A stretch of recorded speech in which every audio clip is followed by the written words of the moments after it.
قرآن پاک قرآن ایسا ساتھی ہے جو روز محشر میں بھی اپنی دوستی نبھائے گا، اور اس مشکل گھڑی میں جب سب عزیز و اقارب منہ پھیر لیں گے تب یہ قرآن ہماری سفارش کرے گا، اللہ تعالیٰ سے سفارشی بن کر کلام کرے گا۔ اللہ تعالیٰ اس دن اسے زبان دے گا اور یہ بولے گا، اے میرے اللہ، یہ فلاں بندہ راتوں کو جاگ کر میری تلاوت کرتا تھا، یہ مجھے پڑھتا تھا، تو اسے بخش دے، اسے چھوڑ دے۔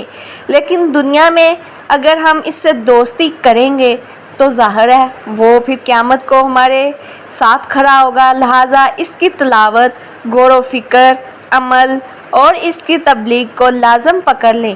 رسول اللہ صلی اللہ علیہ وآلہ وسلم نے فرمایا، قرآن پڑھا کرو کیونکہ وہ قیامت کے دن اصحاب قرآن یعنی حفظ قرآن اور عمل کرنے والوں کا سفارشی بن کر آئے گا۔ صحیح مسلم کی یہ حدیث ہے۔